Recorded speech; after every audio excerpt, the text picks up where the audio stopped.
ಏನೋ ಸ್ಟೋರಿ ಹೇಳ್ದಲ್ಲ ಅದ್ರದ್ದು ಮುಖ್ಯವಾಗಿದ್ದು ಅದೊಂದು ಮಾಡಿಬಿಟ್ಟು ಜಲ್ದಿ ಹೊಟ್ಟೋದ್ರು ಅವತ್ತಿಲ್ಲ.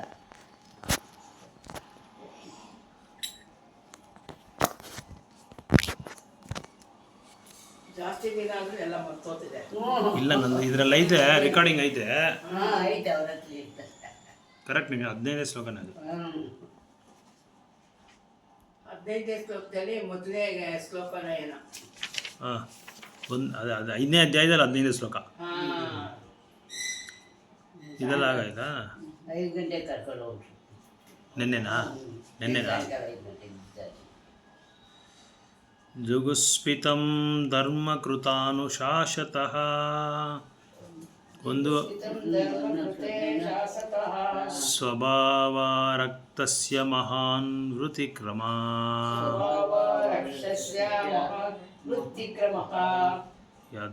ಯಾದ ಕೃತೋ ಧರ್ಮ ಇತಿತರ ಸ್ಥಿತೋ ನ ಮನ್ಯತೆ ತಸ್ಯ ನಿವಾರಣಂ ಜನಃ ಮನ್ಯತೆ ನ ತಸ್ಯ ನಿವಾರಣಂ ಜನಃ.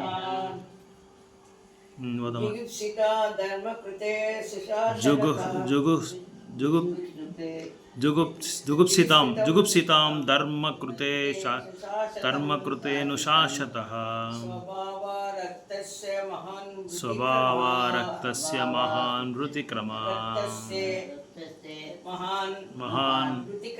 ವೃತ್ತಿಕ್ರಮಃ ಯದ್ಭಕ್ತೋ ಧರ್ಮ ಇತಿ ತರಃ ಸ್ಥಿತೋ ನ ಮನ್ಯತೆ ತಸ್ಯ ನಿವಾರಣಂ ಜನಃ. ಜುಗುಪ್ಸಿತಂ ಬಹಳ ನಿಂದ್ಯವಾದದ್ದನ್ನು ಧರ್ಮದ ಕಾರಣಕ್ಕಾಗಿ ಅನುಶಾಸತ ಆದೇಶಿಸುವ ಸ್ವಭಾವರಕ್ತಸ್ಯ ಸ್ವಾಭಾವಿಕವಾಗಿ ಆಸಕ್ತರಾದ ಮಹಾನ್ ಶ್ರೇಷ್ಠ ವೃತ್ತಿಕ್ರಮ ಅನುಚಿತವಾದದ್ದು ಯತ್ವಾಕ್ಯತ ಯಾರ ಆದೇಶಾನುಸಾರವಾಗಿ ಧರ್ಮ ಇತಿ ಹೇಗಿದೆ ಎಂದು ತರ ಜನಸಾಮಾನ್ಯರು ಸ್ಥಿತ ನಿರತರವಾಗಿರುವರು ನಾಮನ್ಯತೆ ಒಪ್ಪಿಕೊಳ್ಳುವುದಿಲ್ಲ ತಸ್ಯ ಅದರ ನಿವಾರಣಂ ನಿಷೇಧವನ್ನು ಜನಃ ಅವರು. ಅನುವಾದ ಭಾವಾರ್ಥ ಕೊಟ್ಟವರು ಭಕ್ತರು. ಜನರು ಸಾಮಾನ್ಯವಾಗಿ ಭೋಗದ ಕಡೆಗೆ ಪ್ರಪೂರ್ತಿ ಹೊಳ್ಳುವರು. ನೀವು ಧರ್ಮದ ಹೆಸರಿನಲ್ಲಿ ಜನರನ್ನು ಈ ದಿಕ್ಕಿನಲ್ಲಿ ಸಾವಲು ಪ್ರೋತ್ಸಾಹಿಸಿದರು. ಇಂದು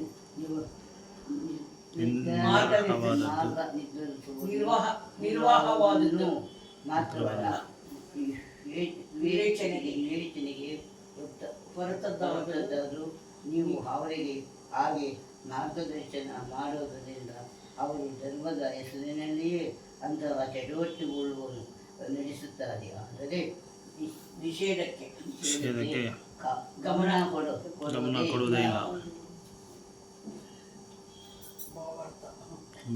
ವ್ಯಾಸರು ಕಾಲ ಕರ್ಮಗಳ ನೇತ ಪಾಲನೆಯ ಆಧಾರ ಹಿಡಿದು ಬೇರೆ ಬೇರೆ ವೈದಿಕ ಸಾಹಿತ್ಯವನ್ನು ಸಂಪಾದಿಸಿದ್ದಾರೆ. ಮಹಾಭಾರತ ಮತ್ತು ಇತರ ವೈದಿಕ ಸಾಹಿತ್ಯದ ಇದು ಕಾಣುತ್ತದೆ. ವ್ಯಾಸರ ಈ ಕಾರ್ಯವನ್ನು ನಾರದರು ಇಲ್ಲಿ ಖಂಡಿಸಿದ್ದಾರೆ. ಮಾನವರು ಹಲವು ಜನ್ಮಗಳಲ್ಲಿ ಪಡೆದ ಲೋಕ ಸಂಪರ್ಕದಾಗಿ ಮತ್ತು ತಮ್ಮ ಅಭ್ಯಾಸದಿಂದಾಗಿ ಜಗತ್ತಿಗೆ ಪ್ರಭುಗಳಾಗಲು ಸ್ವಾಭಾವಿಕ ಪ್ರಯತ್ನಿಸುತ್ತಾರೆ. ಮಾನವ ಜನ್ಮ ಎಷ್ಟು ಜವಾಬ್ದಾರಿಯಾದದ್ದು ಎಂಬ ತಿಳುವಳಿಕೆ ಅವರಿಗಿಲ್ಲ. ಮಾಯೆ ಹಿಡಿತದಿಂದ ಪಾರಾಗಲಿ ಜನ್ಮ ಒಂದು ಒಳ್ಳೆಯ ಅವಕಾಶ. ಪುನಃ ದೈವತ್ವಕ್ಕೆ ಎಂದರೆ ನಮ್ಮ ನಿಜ ನೆಲೆಗೆ ಮರಳಬೇಕು ಎನ್ನುವುದು ವೇದಗಳ ಎಲ್ಲ ಮಾತಿನ ಸಾರ. ಪತಿತಾತ್ಮರು ನಮ್ಮ ನಿಜ ನೆಲೆಗೆ ಮರಳಬೇಕು ಎನ್ನುವುದು ವೇದಗಳ ಎಲ್ಲ ಮಾತಿನ ಸಾರ. ಪತಿತಾತ್ಮರು 84 ಲಕ್ಷ ಜೀವಯೋನಿಗಳ ಜನ್ಮಚಕ್ರದಲ್ಲಿ ಸುತ್ತುವುದು ಮತ್ತು ಕಾರಾಗೃಹವಾಸ. ಅಂತ ಕಾರಾಗೃಹವಾಸದ ಪಾರಾಗಲು ಇರುವ ಒಂದು ಅವಕಾಶವೆಂದರೆ ಮಾನವ ಜನ್ಮ. ಆದ್ದರಿಂದ ಮಾನವ ಜೀವಿಯು ಮಾಡಬೇಕಾದ ಒಂದೇ ಒಂದು ಕಾರ್ಯವೆಂದರೆ ತಾನು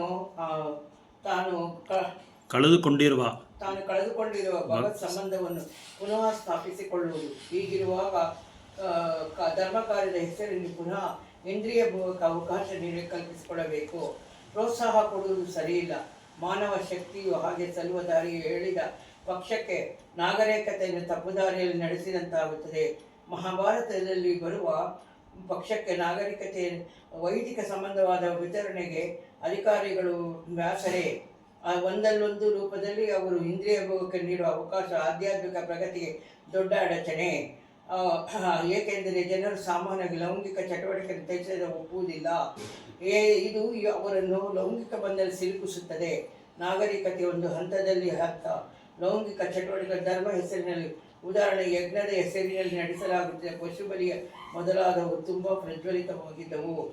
ಆಗ ಭಗವಂತನು ಬದ್ಧನಾಗಿ ಅವತರಿಸಿ ಧರ್ಮದ ಹೆಸರಿನಲ್ಲಿ ನಡೆಯುತ್ತಿದ್ದ ಪಶುಬಲಿಯನ್ನು ನಿಲ್ಲಿಸುವುದಕ್ಕಾಗಿ ವೇದ ಪ್ರಮಾಣವನ್ನು ತಿರಸ್ಕರಿಸಿದನು. ನಾರದರ ದೂರದೃಷ್ಟಿಗೆ ಇದು ಮೊದಲೇ ತಿಳಿದಿತ್ತು. ಆದ್ದರಿಂದಲೇ ಅವರು ವೇದದ ಹಂತ ಮಾತುಗಳನ್ನು ಖಂಡಿಸಿದರು. ಮಾಂಸಾಹಾರಿಗಳು ಈಗಲೂ ಯಾವುದಾದರೂ ಒಂದು ದೇವತೆಯ ಮುಂದೆ ಧರ್ಮದಲ್ಲಿ ಹೆಸರಿನಲ್ಲಿ ಪಶುಬಲಿಯನ್ನು ಕೊಡಿಸುತ್ತಾರೆ. ಅದಕ್ಕೆ ಕಾರಣವೆಂದರೆ ವೇದಶಾಸ್ತ್ರದಲ್ಲಿ ಅಂತ ನಿಯಮಿತ ವಿಚಾರಣೆಯನ್ನು ಸಮ್ಮತಿಸುವುದು, ಅವುಗಳನ್ನು ಹೀಗೆ ಉಪಯೋಗಿಸುವುದು ಮಾಂಸಾಹಾರವನ್ನು ಕಡಿಮೆ ಮಾಡುವ ಸಲುವಾಗಿಯೇ. ಆದರೆ ಕ್ರಮೇಣ ಅಂತಹ ಧಾರ್ಮಿಕ ಚಟುವಟಿಕೆ ಹಿಂದಿನ ಉದ್ದೇಶ ಮರೆತು ಹೋಗುತ್ತದೆ. ಪ್ರಾಣಿ ವಧಗಾರರು ಹೆಚ್ಚುತ್ತಾ ಹೋಗುತ್ತದೆ. ಇದಕ್ಕೆ ಕಾರಣ ಇಷ್ಟೇ: ವೇದಗಳಲ್ಲಿರುವ ಕರ್ಮಗಳನ್ನು ಸರಿಯಾಗಿ ವಿವರಿಸಿ ಹೇಳುವ ಅಧಿಕಾರಿಗಳೇನು ಇರುತ್ತಾರೆ. ಆದರೆ ಮೂಢರಾದ ಪ್ರಾಪಂಚಿಕ ಜನರು ಅವರ ಮಾತಿಗೆ ಲಕ್ಷ್ಯ ಕೊಡಲು ಸಿದ್ಧರಿರುವುದಿಲ್ಲ. ದೊಡ್ಡ ಪ್ರಮಾಣದ ಕೆಲಸದಿಂದಾಗಲಿ, ಧನ ಸಂಚಯದಾಗಲಿ ಅಥವಾ ಜನಸಂಖ್ಯೆ ಹೆಚ್ಚಳದಿಂದಾಗಲಿ ಎಂದಿಗೂ ಜೀವನ ಸ್ಥಿತಿಯನ್ನು ಪಡೆಯಲು ಸಾಧ್ಯವಿಲ್ಲ. ಇದನ್ನು ವೇದಗಳ ಸ್ಪಷ್ಟವಾಗಿ ಹೇಳಲಾಗಿದೆ. ವೈರಾಗ್ಯದಿಂದ ಮಾತ್ರವೇ ಅದನ್ನು ಸಾಧಿಸಲು ಸಾಧ್ಯ. ಪ್ರಪಂಚಿಕರು ಅಂತಹ ವೇದ ಆದೇಶಗಳಿಗೆ ಕಿವಿಗೊಡುವುದಿಲ್ಲ. ಅವರ ಪ್ರಕಾರ ಸನ್ಯಾಸಾಶ್ರಮವನ್ನು ಎನ್ನುವುದು ಯಾವುದೋ ದೈಹಿಕ ದೋಷದಿಂದ ಜೀವನ ನಿರ್ವಹಿಸಲು ಆಗದವರಿಗೆ ಅಥವಾ ಕುಟುಂಬ ಜೀವನದಲ್ಲಿ ಯಶಸ್ಸು ಗಳಿಸದಾಗುವವರಿಗೆ ಮಾತ್ರ. ಮಹಾಭಾರತದಲ್ಲಿ ಲೌಕಿಕ ವಿಷಯಗಳ ಜೊತೆಗೆ ಪರಲೌಕಿಕ ಸಂಗತಿಗಳು ಇವೆ. ಭಗವದ್ಗೀತೆಯಂತಹ ಅಲೌಕಿಕ ಸಂದೇಶವಿರುವುದು ಮಹಾಭಾರತದಲ್ಲಿಯೇ. ಮಹಾಭಾರತದ ಉದ್ದೇಶವು ಭಗವದ್ಗೀತೆಯಲ್ಲಿ ತುದಿ ಮುಟ್ಟಿದೆ. ಅದರ ಪ್ರಕಾರ ಯಾರೇ ಆಗಲಿ ಬೇರೆ ಎಲ್ಲ ಕರ್ಮಗಳನ್ನು ತ್ಯಜಿಸಿ ತನ್ನನ್ನು ಕೇವಲ ಭಗವಂತನ ಪಾದಕಮಲಗಳಲ್ಲಿ ಪೂರ್ಣವಾಗಿ ಸಮರ್ಪಿಸಿಕೊಳ್ಳಬೇಕು. ಆದರೆ ಲೌಕಿಕ ಪ್ರವೃತ್ತಿಯ ಜನರು ಮಹಾಭಾರತ ಮುಖ್ಯ ವಿಷಯವಾದ ಭಗವದ್ಗೀತೆಗಿಂತ ಅದರಲ್ಲಿ ಪ್ರಸ್ತುತವಾಗಿರುವ ರಾಜಕಾರಣ, ಅರ್ಥ, ಪ್ರಗತಿ, ಜನಸೇವೆಗಳಿಂದ ಆಕರ್ಷಿತರಾಗುತ್ತಾರೆ. ವೇದವ್ಯಾಸರಿಗೆ ಹೊಂದಾಣಿಕೆಯ ಮನೋಧರ್ಮವನ್ನು ನಾರದರು ನೇರವಾಗಿ ಖಂಡಿಸಿದ್ದಾರೆ. ಮಾನವ ಜೀವನ ಪರಮ ಅಗತ್ಯವೆಂದರೆ ವ್ಯಕ್ತಿಯು ಭಗವಂತನೊಂದಿಗೆ ತನ್ನ ಶಾಶ್ವತ ಸಂಬಂಧವನ್ನು ಅರ್ಥ ಮಾಡಿಕೊಳ್ಳುವುದು ಮತ್ತು ತಡ ಮಾಡದೆ ಅವನಿಗೆ ಸಂಪೂರ್ಣ ಶರಣಾಗುವುದು. ಇದನ್ನು ನೇರವಾಗಿ ಸಾರುವಂತೆ ನಾರದರು ವ್ಯಾಸರಿಗೆ ಹೇಳಿದ್ದಾರೆ. ರೋಗಿಯು ತನಗೆ ನಿಶ್ಚಯವಾದ ಆಹಾರವನ್ನು ಸೇವಿಸಲು ಸದಾ ಕಾತರನಾಗಿರ್ತಾನೆ. ಆದರೆ ರೋಗಿ ತಿನ್ನಲೇಬಾರದಂಥ ಆಹಾರವನ್ನು ಅವನಿಗೆ ಪಂಚಮಟ್ಟಿಗೆ ಕೊಡುವುದಕ್ಕಾಗಿ ತಜ್ಞವಾದ ವೈದ್ಯರು ಒಪ್ಪುವುದಿಲ್ಲ. ಕಾಮ್ಯಕರ್ಮದ ಅಸಕ್ತನಾದವರು ಅವನ ಕೆಲಸದ ಸಂಬಂಧದಲ್ಲಿ ನಿರುತ್ಸಾಹಗೊಳ್ಳಬಾರದೆಂದು ಭಗವದ್ಗೀತೆಯಲ್ಲಿ ಹೇಳಿದೆ. ಏಕೆಂದರೆ ಆ ಮೂಲಕ ಅವನ ಕ್ರಮೇಣ ಆತ್ಮಸಾಕ್ಷಾತ್ ನೆಲೆಗೆ ಇರುವುದು ಸಾಧ್ಯ. ಆತ್ಮಸಾಕ್ಷಾತ್ಕಾರವಾಗಿರುವ ಶುಷ್ಕ ವೇದಾಂತಿಗಳಿಗೆ ಮಾತ್ರವೇ ಇದು ಕೆಲವು ಸಲ ಅನ್ಯಾಯವಾಗುತ್ತದೆ. ಯಾರು ಭಕ್ತಿ ಸೇವೆ ಮಾಡಲು ಸಾಗಿದ್ದಾರೋ ಅಂಥವರಿಗೆ ಈ ಸಲಹೆಯನ್ನು ಕಡ್ಡಾಯವಿಲ್ಲ.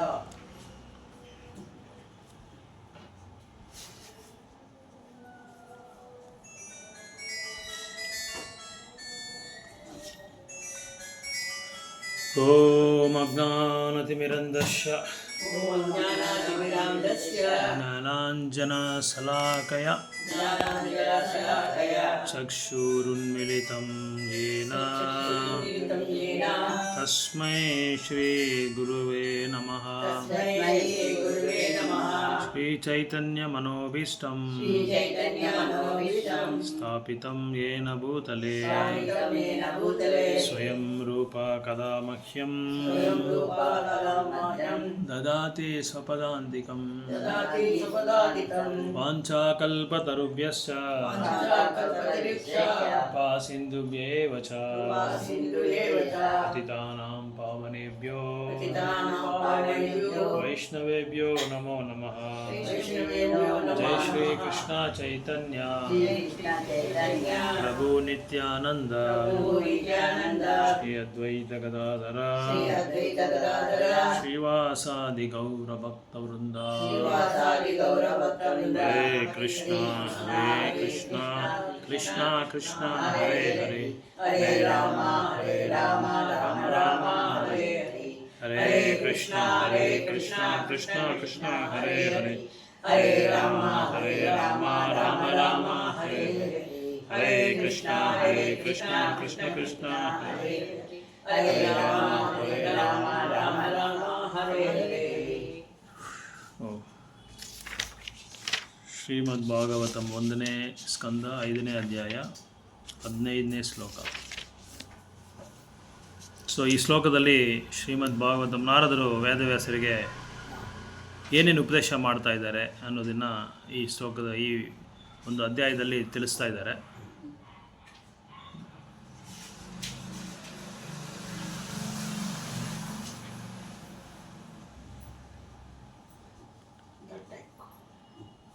ಪರಿಣಾಮದಿಂದ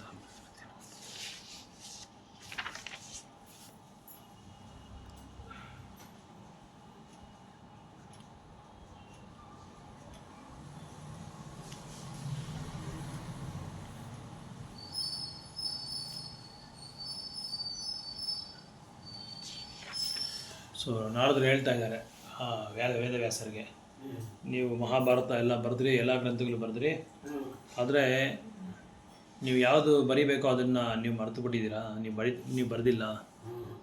ಅದನ್ನು ನೀವು ಯಾವುದು ಮರ್ತಿರೋದು ನೀವು, ಅದಕ್ಕೆ ನಿಮಗೆ ಸಂತೋಷ ಇಲ್ಲ, ತೃಪ್ತಿ ಇಲ್ಲ. ಅದೆಲ್ಲ ನಾವು ಚರ್ಚೆ ಮಾಡಿದ್ರಿ ಲಾಸ್ಟ್ ಕ್ಲಾಸ್ ಅಲ್ವಾ.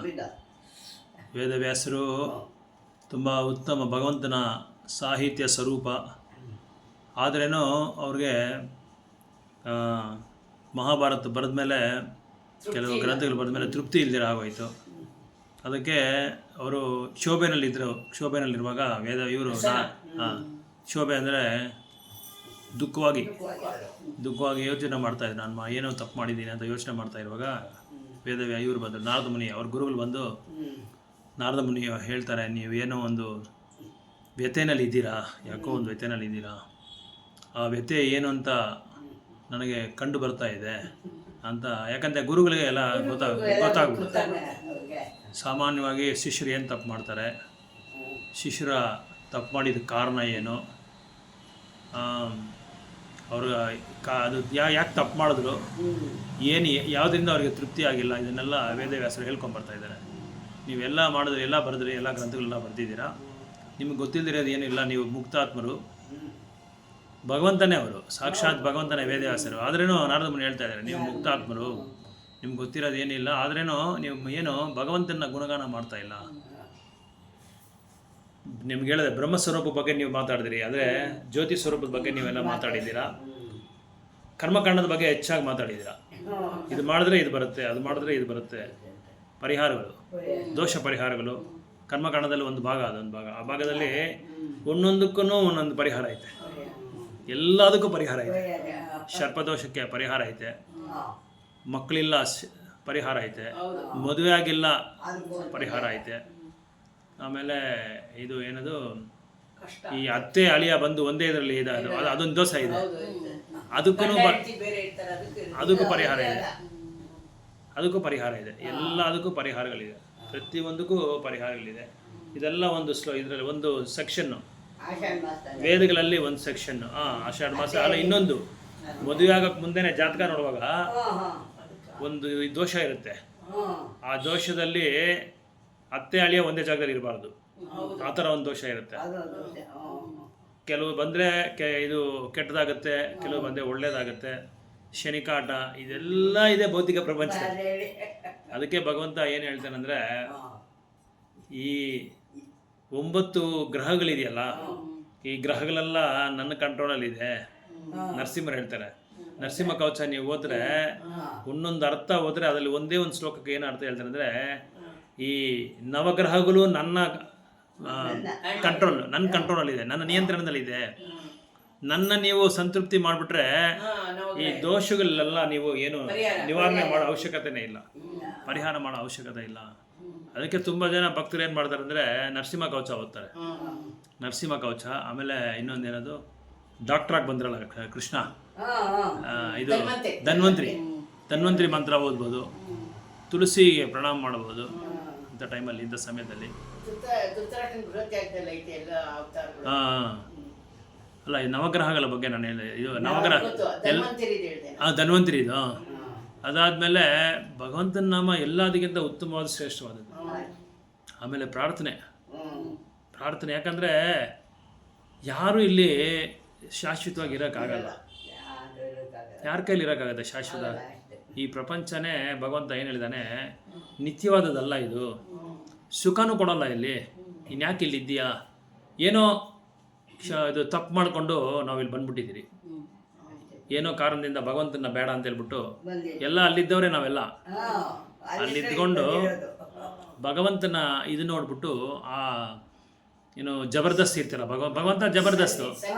ಎಲ್ಲರೂ ಏನು ಮಾಡ್ತಾರೆ, ಅಲ್ಲಿ ಕೋಟಾಂತರ ಜನ ಇದ್ದಾರೆ ಗೋಲೋಕ ವೃಂದಾವನದಲ್ಲಿ ವೈಕುಂಠದಲ್ಲಿ, ಎಲ್ಲರೂ ಒಬ್ರಿಗೆ ಸೇವೆ ಮಾಡ್ತಾ ಇದ್ದಾರೆ. ಯಾರ? ಭಗವಂತ. ಅದನ್ನ ನೋಡ್ಬಿಟ್ಟು ನಮಗೂ ಏನಾಗುತ್ತೆ ಅಂದರೆ, ನಾವ್ಯಾಕೆ ಸೇವಕರನ್ನ ಇಟ್ಕೋಬಾರ್ದು? ನಮ್ಗೆ ಯಾಕೆ ರಸಿಕರು ಇರಬಾರ್ದು? ನಾನು ಬಾಸ್ ಆಗ್ತೀನಿ ಅಂತ ಹೇಳ್ಬಿಟ್ಟು ನಾವು ಇಲ್ಲಿ ಬಂದವ್ರು ಇನ್ನು ಹೋಗೋಕ್ಕೆ ಆಗಲಿಲ್ಲ ನಮ್ಮ ಕೈ. ಅದಕ್ಕೆ ಒಡೆಯ ಅಂತ ಹೇಳ್ತಾರೆ. ನಾನು ಒಡೆಯ ಆಗಬೇಕು, ನಾನು ಯಜಮಾನ ಆಗಬೇಕು. ಈಗ ಒಂದು ಕರ್ಮಾಗಾರದಲ್ಲಿ ಕೆಲವರು ಕಾರ್ಮಿಕರು ಕೆಲಸ ಮಾಡ್ತಾ ಇರ್ತಾರೆ. ಅವ್ರಿಗೆ 1 ತಿಂಗಳು 2 ತಿಂಗಳು ಆದಮೇಲೆ ಆ ಕಂಪ್ನಿ ಓನರ್ ಬರೋದು, ನೋಡೋದು, ಕಾರಲ್ಲಿ ಇಳಿಯೋದು, ಅವನಿಗೆ ಎಲ್ಲರೂ ನಮಸ್ಕಾರ ಹೊಡೆಯೋದು, ಇದೆಲ್ಲ ನೋಡ್ಬಿಟ್ಟು ಏನಾಗುತ್ತೆ ಅಂದರೆ ಅವನಿಗೆ ಏನಾಗುತ್ತೆ ಹೇಳಿ, ಅವನಿಗೆ ಆವತ್ತಿಂದ ಅವನೇನು ಅನ್ಕೊತಾನೆ, ನಾನು ಯಾವಾಗ ಈ ಥರ ಬರೋದು, ನಾನು ಯಾವಾಗ ಒಡೆಯ ಆಗೋದು, ನಾನು ಯಾಕೆ ಬಾಸ್ ಆಗೋದು, ನನಗೆ ಯಾವಾಗೆಲ್ಲ ಸೆಲ್ಯೂಟ್ ಹೊಡಿತಾರೆ, ಈ ಭಾವನೆ ಎಲ್ಲರಿಗೂ ಇರುತ್ತೆ. ವ್ಯಾಪಾರದಲ್ಲಿ ಅಂಗಡಿಯಲ್ಲಿ ಕೆಲಸ ಮಾಡೋ ಹುಡುಗರು ಅವರು ಅಷ್ಟೇ, ನಾನು ಯಾವಾಗ ಬಾಸ್ ಆಗೋದು, ಎಲ್ಲರಿಗೂ ಅಷ್ಟೇ, ನಾನು ಯಾವಾಗ ತಲೆಬರ್ ನಾಯಕರಾಗೋದು, ನಾನು ಯಾವಾಗ. ಈ ಒಂದು ಭಾವನೆಯಿಂದಲೇ ನಾವೇನು ಮಾಡಿದರೆ ನಮಗೇನಾಯ್ತಂದರೆ ಅಲ್ಲಿಂದ ಕೆಳಗಡೆ ನಾವು ಬಂದ್ಬಿಟ್ಟಿದ್ದೀವಿ, ಮೇಲೆಯಿಂದ ಕೆಳಗೆ ಬಂದ್ಬಿಟ್ಟಿದ್ದೀವಿ. ಭಗವಂತನ ಲೋಕದಿಂದ ಈ ಇದು ಕಠೋರವಾದ ಒಂದು ಭೌತಿಕ ಪ್ರಪಂಚದಲ್ಲಿ ಬಂದು ನಾವು ಕಷ್ಟ ಬೀಳ್ತಾ ಇದ್ದೀವಿ. ತುಂಬ ಕಠೋರವಾದ ಪ್ರಪಂಚ ಇದು. ಇಲ್ಲಿ ನಮಗೆ ಸಂತೋಷ ನೋಡ್ಬಿಟ್ಟು ನಾವೇನು ಮಾಡಿದ್ದೀರಿ, ಆ ಸಂತೋಷ ಹೆಂಗೆ ಸಿಗುತ್ತೆ ಅಂದರೆ ಒಂದೇ ಒಂದು ತೃಣವಾದ ಸಂತೋಷ ಅಷ್ಟೇ. ಒಂದೇ ಒಂದು ತೃಣ ಸಮಯದ ಸಂತೋಷಕ್ಕೋಸ್ಕರ ಒದ್ದಾಡ್ತಾ ಇದ್ದೀವಿ ನಾವು. ಇಡೀ ಜೀವನನೇ ತ್ಯಾಗ ಮಾಡ್ತಾ ಇದ್ದೀವಿ ಆ ಸಂತೋಷಕ್ಕೋಸ್ಕರ. ಬಟ್ ನಾವು ನೋಡಿದ್ರೆ ಏನಾಗುತ್ತೆ ಅಂದರೆ, ಲೆಕ್ಕಕ್ಕೆ ನೋಡಿದ್ರೆ ಇವಾಗ ಒಂದು 60 ವರ್ಷ ಆಗಿದೆ ಅಂತ ನೋಡಿದ್ರೆ, 60 ವರ್ಷದಲ್ಲಿ ನಾವು ಸಂತೋಷಕ್ಕಿಂತ ದುಃಖನೇ ಜಾಸ್ತಿ ಅನುಭವಿಸಿದ್ದೀರಿ ಈ ಪ್ರಪಂಚದಲ್ಲಿ. ಯಾವಾಗಲೂ ದುಃಖ ಏನೋ ಒಂದು ಬರ್ತಾನೆ ಇರುತ್ತೆ. ಯಾವುದೋ ಒಂದು ಇವತ್ತಿನ ದಿನ ನಾವು ಚೆನ್ನಾಗಿರ್ಬೇಕು ಅಂತ ಅನ್ಕೊಂತೀರಿ, ಅದಾಗಲ್ಲ. ನೆಕ್ಸ್ಟ್ ಟೈಮ್ ಯಾವಾಗಲೂ ಆಗಲ್ಲ. ಒಂದಿಂದೆ ಒಂದು ಕೆಲವರು ಮದುವೆ ಆಗ್ಬಿಟ್ರೆ ಸಾಕು ಮಕ್ಕಳಿಗೆ, ನಾನು ಸಂತೋಷವಾಗಿರ್ಬೋದು ಅಂತಿರ್ಬೋದು. ಅದಾದ್ಮೇಲೆ ಇನ್ನೊಂದು ಬೇರೆ ಥರ ಇದು ಬರುತ್ತೆ. ಅವ್ರ ಮಕ್ಕಳಾಗಲಿ, ಅವ್ರು ನೋಡೋದು, ಇವ್ರು ನೋಡಿ, ಇದೇ ಸಮಸ್ಯೆ. ಇದೇನಾಗ್ಬಿಟ್ಟಿದೆ ಅಂದರೆ ಈ ಗೊಂದಲದಲ್ಲೇ ಸಿಕ್ಕಾಕೊಂಡ್ಬಿಟ್ಟಿದೆ ನಾವು. ಈ ಏನಾಗುತ್ತೆ, ಭಗವಂತ ಹತ್ರ ಹೋಗೋದಕ್ಕೆ ತುಂಬ ಕಷ್ಟ ಆಗ್ತಾ ಇದೆ. ಹೋಗೋಣ ಅಂತ ನಾವು ಏನೋ ಭಕ್ತಿ ಸೇವೆ ಮಾಡಿದ್ರೆ ಹಿಂದೆ ಒಂದು ರೆಡಿಯಾಗಿರ್ತಾನೆ, ಮುಂದೆ ಒಂದು ರೆಡಿಯಾಗಿರುತ್ತೆ, ಈ ಕಡೆ ಒಂದು ಆ ಕಡೆ ಒಂದೆಲ್ಲ ರೆಡಿಯಾಗಿರುತ್ತೆ. 4 ದಿಕ್ಕಲ್ಲಿ 4 ದ್ವಾರಪಾಲಕರ ಥರ ಕಾಯ್ಕೊಂಡಿರ್ತಾರೆ. ಏನೋ ಒಂದು ಮಾಡೋಣ, ಯಾವುದೋ ಒಂದು ಬೇಡಪ್ಪ, ನನಗೆ ಏನು ಬೇಡ ಅಂತ ಅಂದರೆ ಹೋಗೋಕ್ಕೂ ಬಿಡಲ್ಲ ಅಂತಾರೆ. ಹೋಗೋಕ್ಕೂ ಬಿಡಲ್ಲ ಜನ, ಇರೋಕ್ಕೂ ಬಿಡಲ್ಲ, ಬಾಳೋಕ್ಕೂ ಬಿಡಲ್ಲ. ಈ ಥರ ಒಂದು ಗೊಂದಲದಲ್ಲಿ ನಾವು ಸಿಕ್ಕಾಕೊಂಡು ಏನು ಮಾಡಿಬಿಟ್ಟಿದ್ದೀರಿ. ಆದರೆ ಆಚಾರ್ಯ ಏನು ಹೇಳ್ತಾರೆ ಅಂದರೆ, ಇದು ಎಲ್ರಿಗೂ ಸಾಮಾನ್ಯವಾಗಿರೋದೆ, ಅದು ನಾವು ಮಾಡ್ಕೊಂಡಿರೋದು ಇದೆಲ್ಲ. ಅದಕ್ಕೆ ಈಗ ಬಿಡೋಕ್ಕೂ ಆಗಲ್ಲ, ಅಲ್ಲ ಬಿಡೋಕ್ಕೂ ಆಗಲ್ಲ, ಬಿಟ್ಟು ಹೋಗೋಕ್ಕೂ ಆಗಲ್ಲ, ಇರೋಕ್ಕೂ ಆಗಲ್ಲ, ಬಿಡೋಕ್ಕೂ ಆಗಲ್ಲ. ಆ ಥರ ಪರಿಸ್ಥಿತಿ ಆಗ್ಬಿಟ್ಟಿದೆ. ಅದಕ್ಕೆ ನಾವೇನು ಮಾಡಬೇಕು, ನಾವು ಯಾವ ಪರಿಸ್ಥಿತಿಯಲ್ಲಿ ಇದ್ದೀರೋ, ಯಾವ ಒಂದು ಮನಸ್ಸಿನ ಸ್ಥಾನದಲ್ಲಿ ನಾವು ಇದ್ದೀರೋ ಅಲ್ಲಿ ಅದರಲ್ಲಿ ಆ ಸ್ಥಾನದಲ್ಲಿ ಇಟ್ಕೊಂಡೇ ನಾವೇನು ಮಾಡಬೇಕು, ಪ್ರಾರ್ಥನಾ ಮಾಡ್ತೇ ಇರಬೇಕು.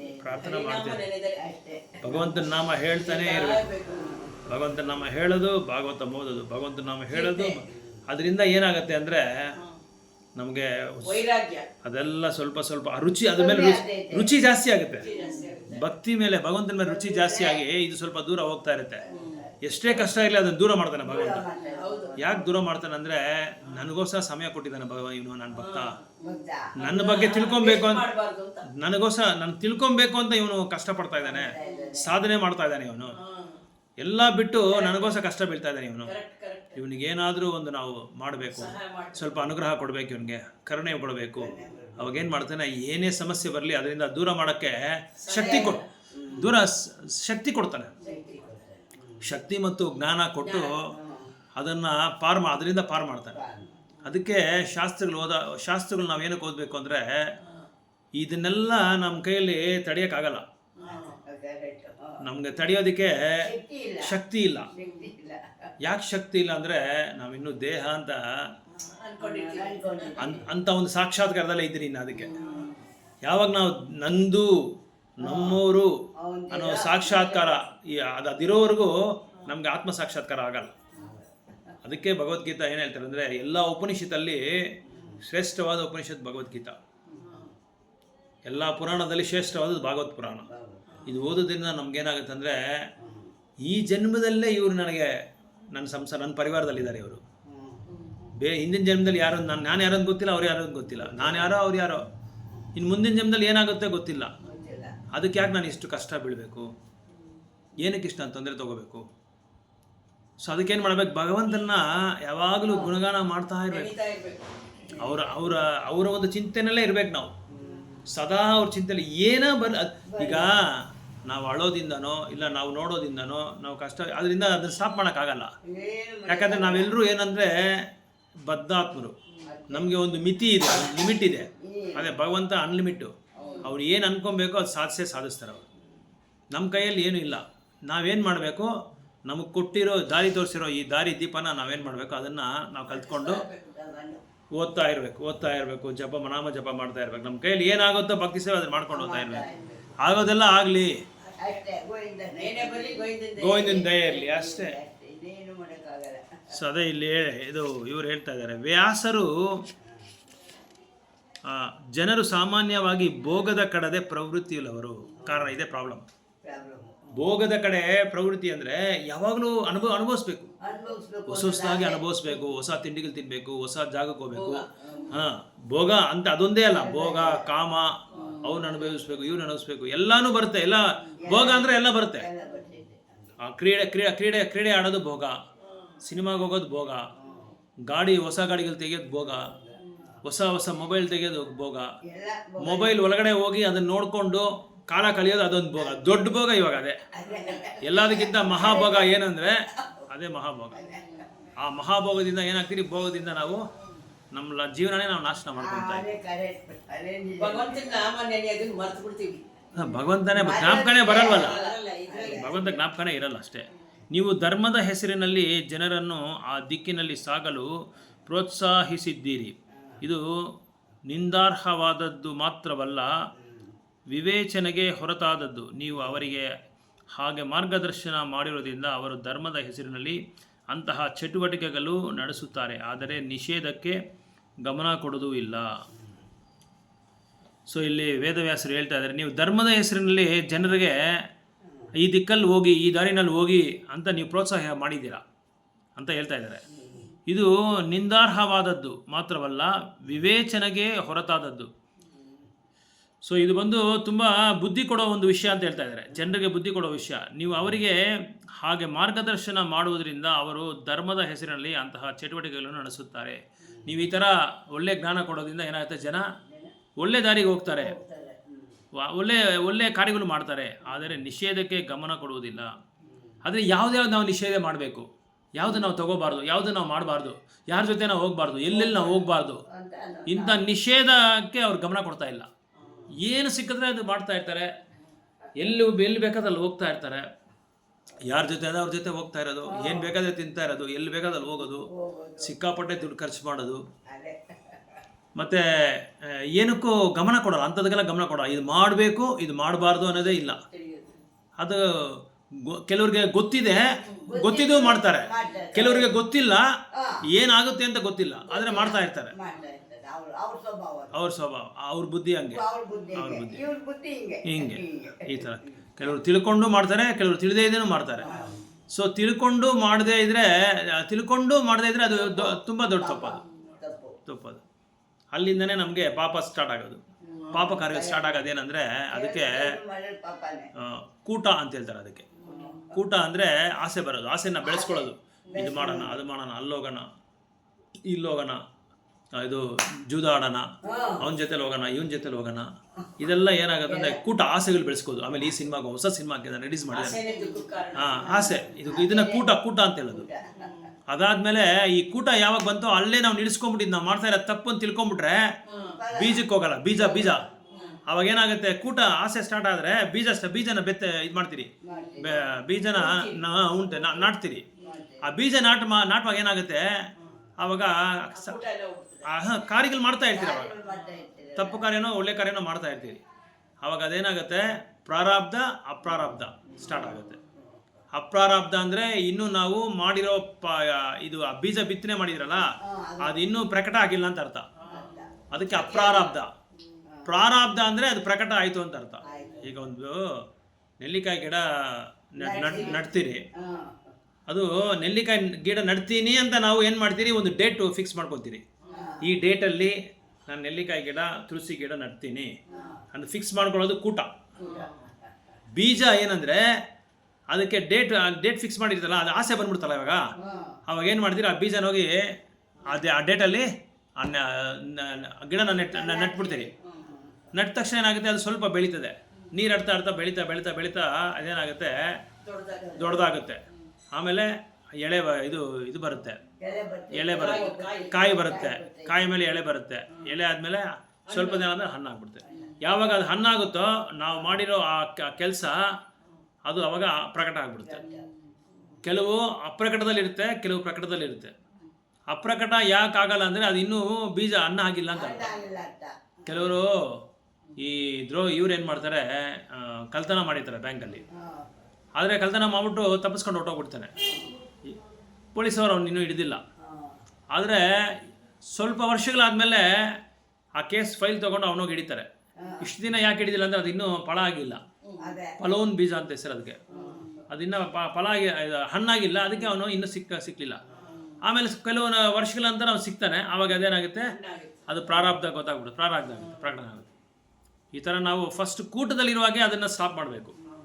ಈ ಆಸೆ ಬೆಳೆಸ್ಕೊಂಡ್ರೆ ನಾವು ಕರೆಕ್ಟಾ, ಇದು ಭಗವಂತನಿಗೆ ಸಂಬಂಧ ಇದೆಯಾ, ಇದು ಭಕ್ತರಿಗೆ ಸಂಬಂಧ ಇದೆಯಾ, ಇದು ನಾವು ಮಾಡಿದ್ರೆ ನಮಗೆ ಪಾಪ ಬರುತ್ತಾ, ಇಲ್ಲ ಒಳ್ಳೆ ಇದು ಭಗವಂತನ ಕೃಪೆ ಸಿಗುತ್ತಾ ಅಂತ ನಾವು ತಿಳ್ಕೊಂಡು ನಾವು ಮಾಡಬೇಕು.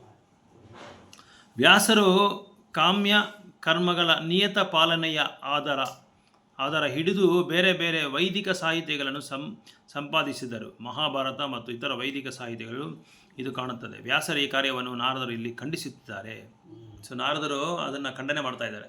ನೀವು ಬರೆದಿದ್ದು ಈ ಸಾಹಿತ್ಯಗಳೆಲ್ಲ ಯಾವುದೆಲ್ಲ ಸಾಹಿತ್ಯ ಬರೆದಿಲ್ಲ, ಬೇರೆ ಬೇರೆ ವೈದಿಕ ಸಾಹಿತ್ಯ ಎಲ್ಲ ಬರೆದಿದ್ದೀರಿ ನೀವು, ಇದೆಲ್ಲ ಏನಂತೆ ನಾರದರು ಖಂಡಿಸ್ತಾ ಇದ್ದಾರೆ. ಇದು ನೀವು ಬರೆದಿರೋ ಸರಿಗಿಲ್ಲ.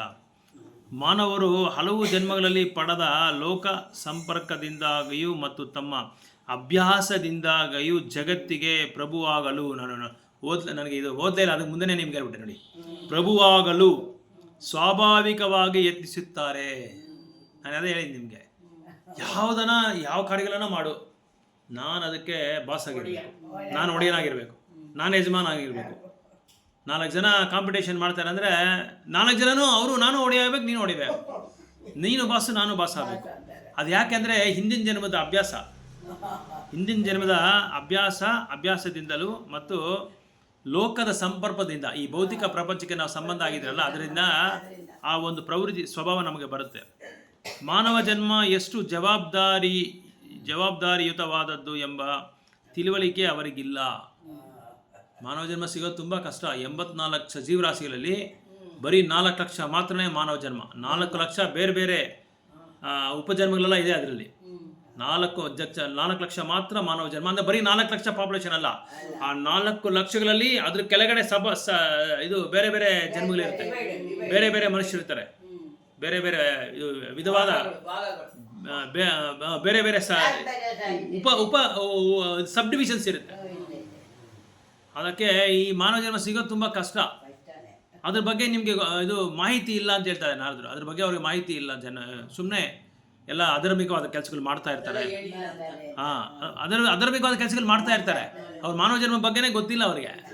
ಅವ್ರೇನು ತಿಳ್ಕೊಂಡ್ಬಿಟ್ಟಿದ್ದಾರೆ, ಹುಡ್ತೀನಿ ಮತ್ತೆ ಸತ್ತು ಹೋಗ್ತೀನಿ, ಮತ್ತೆ ನನಗೆ ಇನ್ನೇನು ಜನ್ಮ ಇಲ್ಲ, ನನಗೆ ಇಲ್ಲ ಜನ್ಮ ಅಂತ ಹೇಳ್ತಾ ಇದ್ದಾರೆ. ಇದ್ರ ಬಗ್ಗೆ ನೀನು ಅಷ್ಟೊಂದು ಮಾಹಿತಿ ಕೊಟ್ಟಿಲ್ಲ ಅಂತ ಹೇಳ್ತಾ ಇದ್ದಾರೆ. ಹೌದು. ಜೀವಿ ಯೋನಿಗಳು ಜನ್ಮಚಕ್ರದಲ್ಲಿ ಸುತ್ತುವುದು ಒಂದು ಕಾರಾಗೃಹ ವಾಸ. ಜೈಲು. ನಾವೇನು ಮಾಡಿದಿರಿ, ಜನ್ಮ ತಗೊಂತೀರಿ ಸಾಯ್ತೀರಿ, ಜನ್ಮ ತಗೊಂತೀರಿ ಸಾಯ್ತೀರಿ, ಇದು ಸುತ್ತಕೊಂಡೇ ಇದ್ದೀರಿ. ಇದು ಯಾಕೆ ಅಂದರೆ ಜೈಲಿಗೆ ಹೋಗೋದು. ಜೈಲಲ್ಲಿ ಒಬ್ಬ ಕೈದಿನ ಹೊಡೆ ಹಾಕಿರ್ತಾರೆ ತಪ್ಪು ಮಾಡಿದ್ದಾನೆ ಅಂತ. ಅವ್ನು ಏನಕ್ಕೆ ಏನಕ್ಕೆ ಜೈಲಿಗೆ ಹಾಕ್ತಾರೆ, ಅವನೇನಾದ್ರು ತಿದ್ದುಕೊಂತಾನೆ ಅಂತ. ಈ ಥರ ಶಿಕ್ಷೆ ಕೊಟ್ಟರೆ ಜೈಲಲ್ಲಿ ಎಲ್ಲರನ್ನೂ ತಪ್ಪು ತಿದ್ದುಕೊಂಡು ಒಳ್ಳೆಯವನು ಆಗ್ತಾನೆ, ರಿಫಾರ್ಮ್ ಆಗ್ತಾನೆ ಅಂತ ಜೈಲಲ್ಲಿ ಹಾಕಿದ್ರೆ ಅವನೇನು ಮಾಡ್ತಾನೆ, ಜೈಲಿಂದ ಹೊರಗಡೆ ಬಂದ ತಕ್ಷಣ ಮತ್ತೆ ಅದೇ ತಪ್ಪು ಮಾಡ್ತಾನೆ, ಮತ್ತೆ ಕಳ್ತನ ಮಾಡೋದು ಇಲ್ಲ ಏನಾದರೂ ಬಲಾತ್ಕಾರ ಮಾಡೋದು ಈ ಥರ ಮಾಡ್ತಾನೆ, ಮತ್ತೆ ಜೈಲಿಗೆ ಹೋಗ್ತಾನೆ. ನಾವು ಅದೇ ಥರ ಈ ಜೈಲಲ್ಲಿ ಮತ್ತೆ ಹೋಗೋದು ಬರೋದು. ಇದು ಜೈಲೇ ನಾವಿರೋದು. ಇದು ಭೌತಿಕ ಪ್ರಪಂಚನ ಜೈಲು ಅಂತ ಹೇಳ್ತಾರೆ, ಕಾರಾಗೃಹ ಅಂತ ಹೇಳ್ತಾರೆ. ಆದ್ದರಿಂದ ಮಾನವ ಜೀವಿಯೇ ಮಾಡಬೇಕಾದ ಒಂದೇ ಒಂದು ಕಾರ್ಯವೆಂದರೆ ತಾನು ಕಳೆದುಕೊಂಡಿರುವ ಭಗವತ್ ಸಂಬಂಧವನ್ನು ಪುನಃ ಸ್ಥಾಪಿಸಿಕೊಳ್ಳುವುದು. ನಾವು ಮಾಡಬೇಕಾಗಿರೋದು ಏನಂದರೆ, ಮಾನವ ಜನ್ಮ ತಗೊಂಡು ಭಗವಂತನಿಗೆ ನಮಗೆ ಇರೋ ಸಂಪರ್ಕ ನಾವು ಕಳ್ಕೊಂಡ್ಬಿಟ್ಟಿದ್ರಿ. ಅದನ್ನ ಮತ್ತೆ ಏನು ಮಾಡಬೇಕು, ಬೆಳೆಸ್ಕೊಬೇಕು. ಅದನ್ನ ಮತ್ತೆ ನಾವೇನು ಮಾಡಬೇಕು. ಆದ್ದರಿಂದ ಮಾನವ ಜೀವ ಮಾಡಬೇಕಾದ ಒಂದೇ ಒಂದು ಕಾರ್ಯ ಅದೇ ಅಂತೆ. ಪ್ರಭುಪಾದ ಹೇಳ್ತಾರೆ, ಸಂಬಂಧವನ್ನು ಪುನಃಸ್ಥಾಪನೆ ಮಾಡ್ಕೊಬೇಕು. ಲೈಸೆನ್ಸ್ ಹೆಂಗೆ ಇದು ಕ್ಯಾನ್ಸಲ್ ಡೇಟ್ ಆಗ್ಬಿಡ್ತದೆ, ಕ್ಯಾನ್ಸಲ್ ರಿನ್ಯೂವಲ್ ಮಾಡ್ಕೊಬೇಕು. ನಮ್ಮ ಸಂಬಂಧವನ್ನು ಪುನಃ ಸ್ಥಾಪಿಸ್ಕೋಬೇಕು. ಯಾರ ಹತ್ರ, ಭಗವಂತನ ಹತ್ರ. ಹೀಗಿರುವಾಗೆ ಧರ್ಮ ಕಾರ್ಯದ ಹೆಸರಿನಲ್ಲಿ ಪುನಃ ಇಂದ್ರಿಯ ಭೋಗಕ್ಕೆ ಅವಕಾಶ ಕಲ್ಪಿಸಿಕೊಳ್ಳಲು ಪ್ರೋತ್ಸಾಹ ಕೊಡುವುದು ಸರಿಯಲ್ಲ. ಮತ್ತು ಇಂದ್ರಿಯ ಭೋಗಕ್ಕೆ ಹೋಗೋದು ಸರಿಯಲ್ಲ. ಇವಾಗ ನೀವು ಮಾನವ ಜನ್ಮ ಕೊಟ್ಟಿದ್ದೀರಿ, ಈ ಮಾನವ ಜನ್ಮದಲ್ಲಿ ನೀನೇನು ಮಾಡ್ಕೊಬೇಕು, ಭಗವಂತನ ಹತ್ರ ನೀನು ಸಂಬಂಧನ ಪುನಃಸ್ಥಾಪನೆ ಮಾಡ್ಕೊಬೇಕು. ಅದು ಬಿಟ್ಟು ನೀನು ಮತ್ತೆ ಇಂದ್ರಿಯ ಭೋಗದಲ್ಲಿ ಮೋಹಿತರಾಗಬಾರದು ಅಂತ ಕೇಳ್ತಾ ಇದ್ದಾರೆ. ಮೋಹಿತರಾಗಬಾರದು ನೀನು. ಮಾನವ ಶಕ್ತಿಯು ಹಾಗೆ ಸಲ್ಲದೆ ದಾರಿಗೆ ಹೊರಳಿದ ಪಕ್ಷಕ್ಕೆ ನಾಗರಿಕತೆಯನ್ನು ತಪ್ಪು ದಾರಿಯಲ್ಲಿ ನಡೆಸಿದ್ದಂತಾಗುತ್ತದೆ. ಆ ಥರ ನೀನು ಮಾಡದೇ ಇದ್ದರೆ, ಭಗವಂತನ ಹತ್ರ ನೀನು ಸಂಬಂಧ ಪುನಃಸ್ಥಾಪನೆ ಮಾಡ್ಕೊಂಡೇ ಇದ್ದರೆ ನಿನ್ನ ನಾಗರಿಕತೆನೇ ಇಲ್ಲ ಅಂತ ಹೇಳ್ತಾರೆ. ನಿನ್ನ ಬುದ್ಧಿ ಇಲ್ಲ, ನಿನ್ನ ಜ್ಞಾನ ಇಲ್ಲ. ಮುಖ್ಯವಾಗಿ ನಾವು ಪಾಪಗಳು ಮಾಡೋದೇ ಅಜ್ಞಾನದಿಂದ ಮಾಡೋದು. ಜ್ಞಾನ ಇಲ್ಲ. ಈ ಥರ ಮಾಡಿದ್ರೆ ನನಗೆ ತಪ್ಪು ಮಾಡೋಕ್ಕಾಗುತ್ತೆ ಅಂತ ಜ್ಞಾನ ಇಲ್ಲ. ಅಜ್ಞಾನ, ಅದಕ್ಕೆ ಹೆಸರು ಅಜ್ಞಾನ. ಒಂದಲ್ಲೊಂದು ರೂಪದಲ್ಲಿ ಅವರು ಇಂದ್ರಿಯ ಭೋಗಕ್ಕೆ ನೀಡುವ ಅವಕಾಶವು ಆಧ್ಯಾತ್ಮಿಕ ಪ್ರಗತಿಗೆ ದೊಡ್ಡ ಅಡಚಣೆ. ಎಷ್ಟು ನಾವು ಇಂದ್ರಿಯ ಭೋಗ ನಾವು ಮಾಡ್ತಿರೋ ಅಷ್ಟು ನಾವು ಭಗವಂತನ ಭಕ್ತಿ ಸೇವೆ ಮಾಡೋದಕ್ಕೆ ಅಡಚಣೆ ಆಗಿರುತ್ತೆ. ಅದು ದೊಡ್ಡ ಆಟಂಕವಾಗಿರುತ್ತೆ ಅದು ಅಂತ ಹೇಳ್ತಾ ಇದ್ದಾರೆ. ತುಂಬ ಚೆನ್ನಾಗಿದೆ. ಏಕೆಂದರೆ ಜನರು ಸಾಮಾನ್ಯವಾಗಿ ಲೌಕಿಕ ಚಟುವಟಿಕೆಗಳನ್ನು ತ್ಯಜಿಸಲು ಒಪ್ಪುವುದಿಲ್ಲ. ಈರುಳ್ಳಿ ಬೆಳ್ಳಿ ತಿನ್ಬೇಡ ಅಂದ್ರೆ ಆಗಲ್ಲ. ಏನು ಬೇಕಾದ್ರೂ ಅದು ಮಾತ್ರ ನಾವು ತಿಂದೆ. ಕಾಫಿ ಟೀ ಕುಡಿ ಆಗಲ್ಲ. ಏನು ಬೇಕಾದ್ರೆ ನಾನು ಮಾಡ್ತೀನಿ. ನಾನ್ ವೆಜ್ಜು ತಿನ್ನಬಾರ್ದು, ಭಾನುವಾರ ಮಾತ್ರ ತಿನ್ಬಿಡ್ತೀನಿ, ಬೇರೆ ದಿನ ನಾನು ತಿನ್ನೋದು. ಕೆಲವ್ರು ಹೇಳ್ತಾರೆ, ಎಬ್ಳೋ ಹೋಗಿ ನೆಲಕ್ಕೆ ಹೋಗಿ ಸಾರಿ ಪ್ರಭು ನಾನು ತಿನ್ನೋದೇ, ಎಬ್ಳೋ ಹೋಗಿ ಸಾರಿ, ಅದೇ ಎಬ್ಳೋ ಹೋಗಿ ಸಾರಿ ಅದು ಇಡೇಂಟ ಇಡಿ ಸರ್ ಇಡ್ಸೆ ಕೈಯಲ್ಲಿ ಏಮನ ಹಿಡಿಯೋచ్చు, ಅದು ಮಾತ್ರ ಬಿಡ್ಸೆ ಕೈ. ಅದಕ್ಕೆ ಇಲ್ಲಿ ಹೇಳ್ತಾರೆ ಪ್ರಭುಪಾದರು, ಏಕೆಂದರೆ ಸಾಮಾನ್ಯವಾಗಿ ಲೌಕಿಕ ಚಟುವಟಿಕೆಗಳನ್ನು ತ್ಯಜಿಸಲು ಒಪ್ಪುವುದಿಲ್ಲ. ಈ ಭೌತಿಕವಾದ ಕಾರ್ಯಗಳಲ್ಲಿ ಅವ್ರು ಮಾಡೋ ಜೀವನ ಶೈಲಿನ ಅವ್ರು ಬಿಟ್ಕೊಡಲ್ಲ. ಅವ್ರು ಒಪ್ಪಲ್ಲ. ಈ ಥರ ಆ ಥರ ಇರೋದು, ಈ ತಪ್ಪು, ಇದು ಮಾಡಿದ್ರೆ ನೀನು ತಪ್ಪು, ನಿನ್ನ ಪಾಪಗಳಿಗೆ ಬಲಿ ಆಗ್ತೀಯ ಅಂದರೆ ಒಪ್ಪಲ್ಲ ಅವರು. ಇದು ಅವರನ್ನು ಲೌಕಿಕ ಬಂಧನದಲ್ಲಿ ಸಿಲುಕಿಸುತ್ತದೆ. ಅದೇ ಏನು ಮಾಡುತ್ತೆ, ಈ ಬಂಧನ, ಈ ಸಂಸಾರದ ಚಕ್ರದಲ್ಲಿ ನಾವು ಸಿಕ್ಕಾಕೊಂತೀವಿ. ನಾಗರಿಕತೆಯ ಒಂದು ಹಂತದಲ್ಲಿ ಅಂಥ ಲೌಕಿಕ ಚಟುವಟಿಕೆಗಳು ಧರ್ಮದ ಹೆಸರಿನಲ್ಲಿ ತುಂಬ ಪ್ರಚಲಿತವಾಗಿದ್ದಾವೆ. ಇವಾಗ ಏನಂದರೆ ಫ್ಯಾಷನ್ನು, ಹೆಸರು ದೇವರದು, ಮಾಡೋದೆಲ್ಲ ಅನಾಚಾರಿ. ಹಂಗೆ ಅಲ್ಲ, ಹೆಸರುಕೋಸ್ಕರಲ್ಲ, ಭಗವಂತನ ಮುಂದೆ ಇಟ್ಕೊಂಡು ಎಲ್ಲ ಮಾಡೋದೆಲ್ಲ ಅನಾಚಾರಿಗಳು ಮಾಡೋದು. ಅದೇ ಅಷ್ಟೇ, ಕರೆಕ್ಟ್, ಅದೇ ಥರನೇ ಅಷ್ಟೇ. ಭಗವಂತನ ಹೆಸರು ಹೇಳೋದು, ತಿನ್ನೋದು. ಭಗವಂತನ ಹೆಸರು ಹೇಳೋದು, ಅವ್ನು ದೊಡ್ಡವನಾಗೋದು. ಈ ಥರ ಅದೇ ಧರ್ಮದ ಹೆಸರಿನಲ್ಲಿ ತುಂಬ ಪ್ರಚಲಿತವಾಗುತ್ತದೆ. ಏನಂದರೆ ನಾಗರಿಕತೆಯ ಒಂದು ಹಂತದಲ್ಲಿ ಅಂಥ ಲೌಕಿಕ ಚಟುವಟಿಕೆಗಳು, ಮೆಟೀರಿಯಲ್ ಆಕ್ಟಿವಿಟೀಸ್, ಕೃಷ್ಣನಿಗೆ ಸಂಬಂಧ ಇಲ್ದಿರೋ ಕಾರ್ಯಗಳೆಲ್ಲ ನಡೀತಾನೆ ಇದೆ. ಅದೇ ಹೇಳೋದು ಹೆಸರು, ಕೃಷ್ಣನ ಹೆಸರು ಹೇಳೋದು ಎಲ್ಲ. ಮೊನ್ನೆ ಒಂದು ಜಾಗಕ್ಕೆ ಹೋಗಿದೆ, ವಿಲೇಜಲ್ಲಿ 3 ಎಕರೆ ಇದೆ ಒಂದು ದೇವಸ್ಥಾನದ್ದು, ಶಿವನ ದೇವಸ್ಥಾನ. ಆ ದೇವಸ್ಥಾನದಲ್ಲಿ ದೇವಸ್ಥಾನದ ನೆಲ ಅಂತ ಕೂಡ ಕೇರ್ ಮಾಡಿದ್ದೀರಾ, 80 ಸೆಂಟು ಮನೆ ಕಟ್ಕೊಂಡ್ಬಿಟ್ಟಾರೆ ಎಲ್ಲರೂ ಊರು ಜನ. ತಿರ್ಗಾ ಮತ್ತೆ 5 ದಿನ ಮಾರಮ್ಮನ ಹಬ್ಬ. ಆ ಮಾರಮ್ಮನ ಹಬ್ಬ ಮಾಡ್ತಾನೇ ಇರೋದೆ. ಹೆಸರು ಮಾರಮ್ಮನ ಹಬ್ಬ, ದೊರಡೆ ಹೊಡೆಯೋದು ದೇವರದ್ದು. 80 ಸೆಂಟು ಮಾಡಿದ್ದೆಲ್ಲ ಹೊಡೆದಾಕ್ಬಿಟ್ಟಿದ್ದಲ್ಲ ಅನ್ಸುತ್ತೆ. ಇದು ಇದರಲ್ಲಿ ಕೆರೆಯಲ್ಲಿ ಏನಾಯ್ತು ಎತ್ಬಿಟ್ರಲ್ಲ ತೆಗ್ದಾಯ್ತು ಸ್ವಲ್ಪ ಚಿಕ್ಕದಾಗಿ ಮಡ್ಗೋರು ಪ್ರಭುಗೂ ಇದೆಯಾ ತುಂಬ ಇದೆ. ದೇವಸ್ಥಾನ ಮಟ್ಕೈತೆ ಮಿಕ್ಕಿದ್ದೆಲ್ಲ ಅದು ದೊಡ್ಡದಾಗಿ ಕಟ್ಟಿರೋದೆಲ್ಲ ಹೊಡೆದಾಕ್ಬಿಟ್ಟು ಗುಡಿ ಮಾತ್ರ ಹಂಗೆ ಐತೆ.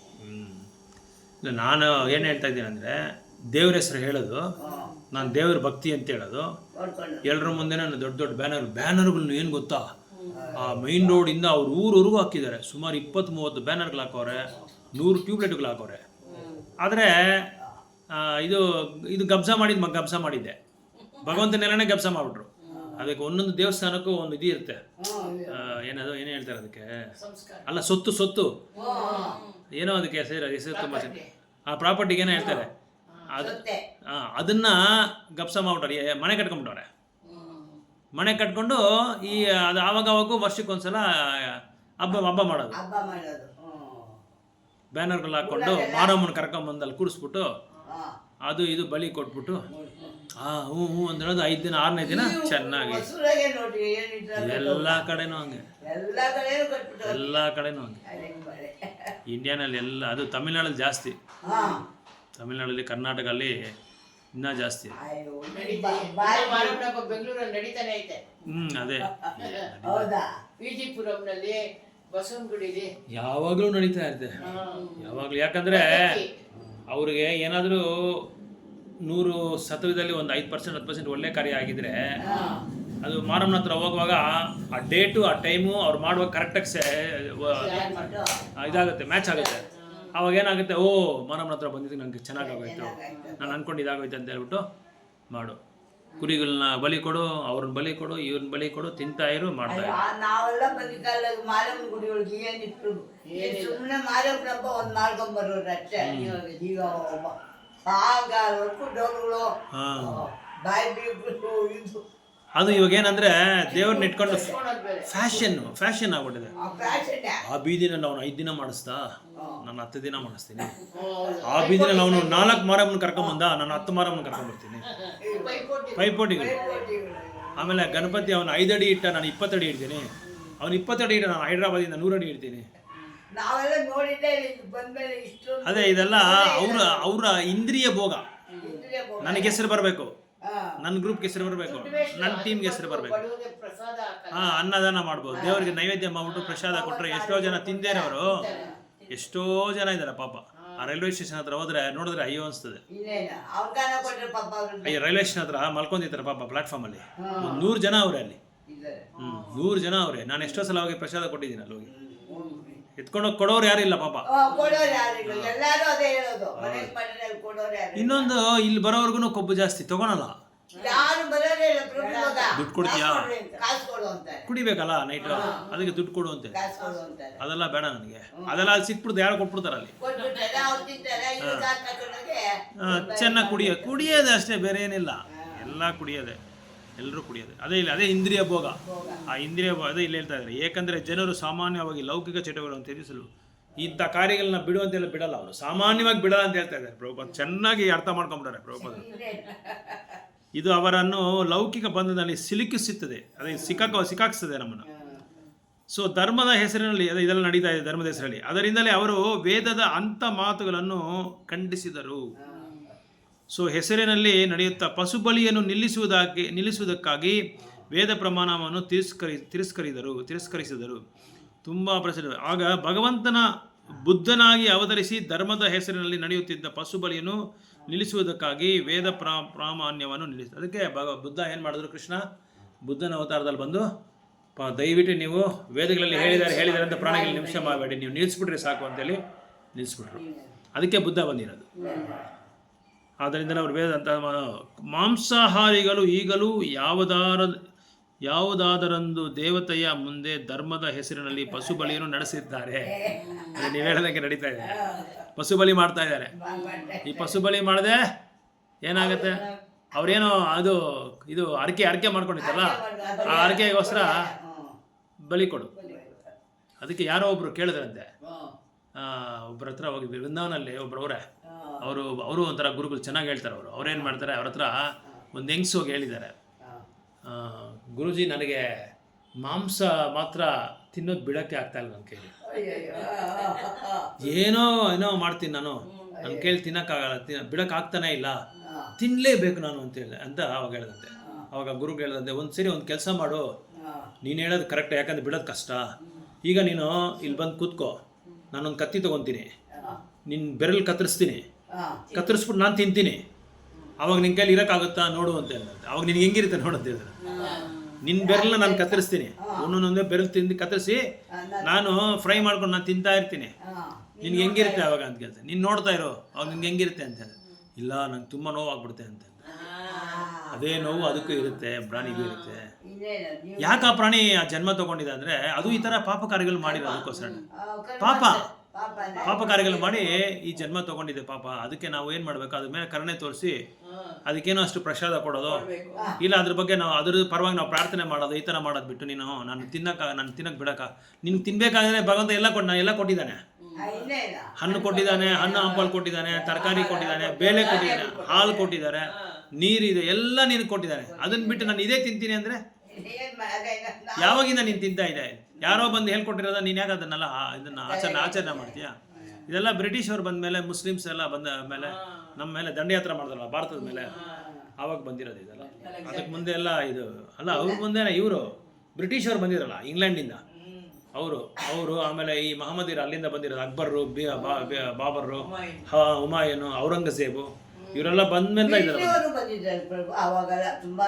ಯಾವಾಗ ಬಂದ್ರು ಇವರೆಲ್ಲ ಬಂದ್ಮೇಲೆ ಬಂದಿರೋದು. ಇವ್ರು ಬಂದ್ಮೇಲೆ ಅದೆಲ್ಲ ಹೇಳ್ಕೊಟ್ರು ನಮ್ಗೆ. ಇಲ್ಲಾಂದ್ರೆ ನಮ್ಗೆ ಕುಡಿಯೋದು ಗೊತ್ತಿಲ್ಲ, ಮಾಂಸ ತಿನ್ನೋದು ಗೊತ್ತಿಲ್ಲ, ಮನೆಗೆ ಸೇರಿಸ್ತಾ ಇಲ್ಲ ಅವಾಗೆಲ್ಲ ಹೆಂಗಸರು ಗಂಡಸರನ್ನ ಹೋಗಿ ಆಚೆ ಅಂತ ಕಳಿಸ್ಬಿಡ್ತಾ ಇದ್ರು, ಅಷ್ಟು ಕರೆಕ್ಟ್ ಆಗಿದ್ರು ಅವಾಗ. ಆಮೇಲೆ ಏನಾಯ್ತು, ಇದು ಇವರು ಅಭ್ಯಾಸ ಮಾಡಿ ದುಡ್ಡು ಕೊಟ್ಟು ಕೆಲಸ ಕೊಡೋದು, ದುಡ್ಡು ಕೊಡೋದು, ಬೇರೆ ಅವ್ರಿಗೇನು ಬೇಕೋ ಅದು ಕೊಟ್ಬಿಟ್ಟು ಇದು ಮಾಡಿಬಿಟ್ಟು ಇವನ್ನೆಲ್ಲ ಕೆಡಿಸ್ ನಾಶ. ಸೊ ಅದಕ್ಕೆ ಕಾರಣವೆಂದರೆ ವೇದ ಸಾಹಿತ್ಯದಲ್ಲಿ ಅಂಥ ನಿಯಮಿತ ಆಚರಣೆಯನ್ನು ಸಮ್ಮತಿಸುವುದು, ಅವುಗಳನ್ನು ಹಾಗೆ ಒಪ್ಪಿದುದು ಮಾಂಸಾಹಾರವನ್ನು ಕಡಿಮೆ ಮಾಡುವ ಸಲುವಾಗಿಯೂ. ಆದರೆ ಕ್ರಮೇಣ ಅಂಥ ಧಾರ್ಮಿಕ ಚಟುವಟಿಕೆಗಳಿಗೆ ಹಿಂದಿದ್ದ ಉದ್ದೇಶ ಮರೆತು ಹೋಗುತ್ತದೆ. ಪ್ರಾಣಿವಧಾಗಾರಗಳು ಹೆಚ್ಚುತ್ತಾ ಹೋಗುತ್ತವೆ. ಇದಕ್ಕೆ ಕಾರಣ ಇಷ್ಟೇ, ವೇದಗಳಲ್ಲಿರುವ ಕರ್ಮಗಳನ್ನು ಸರಿಯಾಗಿ ವಿವರಿಸಿ ಹೇಳುವ ಅಧಿಕಾರಿಗಳೇನೋ ಇರುತ್ತಾರೆ. ಆದರೆ ಮೂಢರಾದ ಪ್ರಾಪಂಚಿಕ ಜನರು ಅವರ ಮಾತಿಗೆ ಲಕ್ಷ್ಯ ಕೊಡಲು ಸಿದ್ಧರಿರುವುದಿಲ್ಲ. ಎಷ್ಟೋ ಜನ ಆಚಾರ್ಯಸ್ಸು ಗುರುಗಳೆಲ್ಲ ಬರ್ತಾ ಇದ್ದಾರೆ, ಹೇಳ್ತಾ ಇದ್ದಾರೆ, ತಿನ್ನಬೇಡಿ, ಮಾಂಸಾಹಾರ ತಿನ್ನಬೇಡಿ, ನೀವು ಮತ್ತೆ ತಿಂದರೆ ಅದು ನಿಮ್ಮನ್ನು ತಿನ್ನುತ್ತೆ, ಅದು ಆ ಪಾಪಕ್ಕೆ ನೀವು ಬಲಿ ಆಗ್ತೀರಾ ಅಂತ ಗುರುಗಳು ಬರೋ ಆಚಾರ್ಯಸ್ ಎಲ್ಲ ಹೇಳ್ತಾ ಇದ್ದಾರೆ. ಇದು ಎಲ್ಲ ಸಾಹಿತಿಗಳಲ್ಲಿ ಅದನ್ನು ತಿಳಿಸ್ಕೊಟ್ಟಿದ್ದಾರೆ. ಆವಾಗಲೂ ಅದು ಅವ್ರಿಗೆ ಅದನ್ನು ಕಿವಿಗೆ ಹಾಕ್ಕೊತಾ ಇಲ್ಲ, ಅವರು ಅದ್ರ ಯಾರು ಕಿವಿಗೆ ಹಾಕ್ಕೊತಾ ಇಲ್ಲ. ಅವ್ರು ಮಾಡೋದು ಮಾಡ್ತಾ ಇದ್ದಾರೆ. ನೀವೇನೋ ಹೇಳೋದು ಹೇಳ್ತಾ ಇರಿ, ನಾವು ಮಾಡೋದು ಮಾಡ್ತಾ ಇರ್ತೀರಿ ಅಷ್ಟೇ. ನನ್ನ ನಾಳೆಗೆ ರುಚಿಯಾಗಿರಬೇಕು, ಅದಕ್ಕೆ ಏನು ಬೇಕಾದರೂ ನಾನು ಮಾಡ್ಕೊತೀನಿ, ಯಾರು ಬೇಕಾದರೂ ಕೊಳ್ತೀನಿ, ಯಾರು ಬೇಕಾದರೂ ಕೊಂದಾಗ್ತೀನಿ, ಯಾರು ಬೇಕಾದ್ರೂ ತಿಂತಾ ಇರ್ತೀನಿ. ಸೊ ದೊಡ್ಡ ಪ್ರಮಾಣದ ಕೆಲಸದಿಂದಾಗಲೇ, ಧನ ಸಂಚಯದಿಂದಾಗಲೇ ಅಥವಾ ಜನಸಂಖ್ಯೆಯ ಹೆಚ್ಚಳದಿಂದಾಗಲೇ ಎಂದಿಗೂ ಜೀವನ ಸಿದ್ಧಿಯನ್ನು ಪಡೆಯಲು ಸಾಧ್ಯವಿಲ್ಲ. ಇದನ್ನೇ ವೇದಗಳು ಸ್ಪಷ್ಟವಾಗಿ ಹೇಳಲಾಗಿದೆ. ವೈರಾಗ್ಯದಿಂದ ಮಾತ್ರವೇ ಅದನ್ನು ಸಾಧಿಸಲು ಸಾಧ್ಯ. ಸೊ ಇದನ್ನೆಲ್ಲ ನಾವು ಬಿಡಬೇಕು. ಈ ಧರ್ಮ ಪಾಪ ಕಾರ್ಯಗಳೆಲ್ಲ ನಾವು ಬಿಟ್ರೇನೆ ಆವಾಗ ನಾವು ವೈರಾಗ್ಯ ನಮಗೆ ಬರುತ್ತೆ, ಇಲ್ಲದ್ರೆ ವೈರಾಗ್ಯ ಬರಲ್ಲ ಅಂತ ಹೇಳ್ತಾರೆ. ಆವಾಗಲೇ ಪ್ರಾಪಂಚಕರು ಅಂಥ ಆದೇಶಗಳಿಗೆ ಕಿವಿ ಕೊಡುವುದಿಲ್ಲ.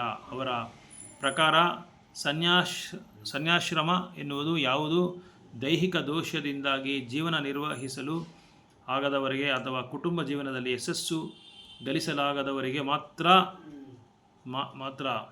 ಸೊ ಇಲ್ಲಿ ಯಾವಾಗ ಅವರು ಈ ಒಂದು ವೈರಾಗ್ಯ ಸನ್ಯಾಸಿ ಯಾವಾಗ ತೊಗೊತಾರೆ ಅಂದರೆ ಜೀವನ ಮೇಲೆ ವಿರಕ್ತಿ ಬಂದ್ಬಿಡುತ್ತೆ. ಬೇಡಪ್ಪ ನನಗೆ ತಡೆಯೋಕ್ಕಾಗದೇ ಇರೋದು ವಿರಕ್ತಿ ಬಂದ್ಬಿಡುತ್ತೆ. ಎಲ್ಲೋದ್ರೂ ಕಷ್ಟ, ಈ ಕಡೆ ಕಷ್ಟ ಆ ಕಡೆ ಕಷ್ಟ, ಜೀವನದಲ್ಲಿ ಅವನ ಸುಖ ಪಡೆಯೋದಕ್ಕೆ ಅವನು ದಾರಿನೇ ಇಲ್ಲ. ಅಂಥ ಸಮಯದಲ್ಲಿ ಮಾತ್ರ ಅವನೇನು ಮಾಡ್ತಾನೆ, ಕಾವಿ ಬಟ್ಟೆ ಹಾಕ್ಕೊಂಡು ಸನ್ಯಾಸಿ ತಗೊಳ್ತಾನೆ. ಬೇರೆ ಸಮಯದಲ್ಲಿ ಅವನು ಸನ್ಯಾಸ ತಗೊಳ್ಳೋದು ಇಲ್ಲ, ವೈರಾಗ್ಯನೂ ತಗೊಳ್ಳೋಲ್ಲ, ಭಕ್ತಿ ಸೇವೆನೂ ಆಚರಣೆ ಮಾಡಲ್ಲ, ಆಧ್ಯಾತ್ಮಿಕ ಸೇವೆಗೆ ಬರೋದಿಲ್ಲ ಅವನು. ಮಹಾಭಾರತದ ಉದ್ದೇಶವು ಭಗವದ್ಗೀತೆಯಲ್ಲಿ ತುದಿ ಮುಟ್ಟಿದೆ. ಇದನ್ನೇ